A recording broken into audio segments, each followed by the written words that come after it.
আলাইকুম, আশা করি সবাই ভালো আছেন। আমরা যারা লিবিয়াতে ইতালি যাওয়ার জন্য আগ্রহী, আমরা সবাই জানি যে এই রাস্তাটা খুব বিপদের একটা রাস্তা, খুব ভয়ানক একটা রাস্তা। তারপরেও আমরা এই রাস্তায় যাওয়ার জন্য অনেকেই আগ্রহী। আর এই রাস্তায় আমরা সবচেয়ে বেশি যেটা ভয় পাই, মাফিয়াদের হাতে ধরা পড়া। এই ভয়টা সবাই বেশি পাই। দেখা যায় একটা বোট 15-16 ঘন্টা চলার পরে মাফিয়া ধরে ফেলায়। আর মাফিয়াদের হাতে ধরলে তো বুঝে নিই কী অবস্থা হয়। তো যেখানে 15-16 ঘন্টা চলার পর একটা বোট ধরে ফেলায়, সেখানে যদি 7 থেকে 8 ঘন্টা একটা বোট গিয়ে পৌঁছাইতে পারে, তখন কিন্তু এই ধরা পড়ার রিস্কটা থাকে না। কারণ এই যে বোটটা দেখতেছেন, এই বোটটা আপনার লিবিয়া ত্রিপোলি থেকে ছাড়া হয়েছে আপনার মাত্র 8 ঘন্টায় ইটালি গিয়ে পৌঁছাইছে।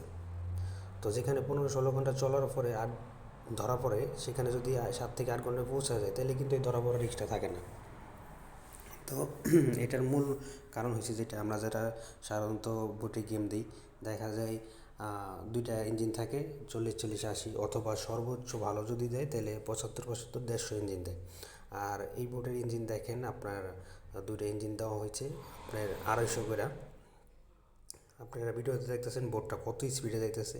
আর যেখানে দুইটা মিলা থাকে 150 সর্বোচ্চ, এখানে দুইটাই আছে 500।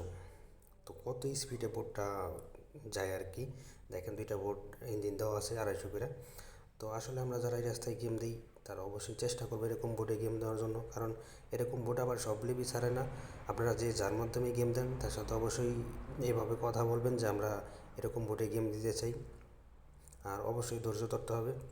আশা করি সবাই বুঝতে পারছেন। তো যে যেখান থেকে আমার ভিডিওটা দেখতেছেন, আপনাদের কাছে একটা অনুরোধ, ভিডিওটা বেশি বেশি শেয়ার করবেন।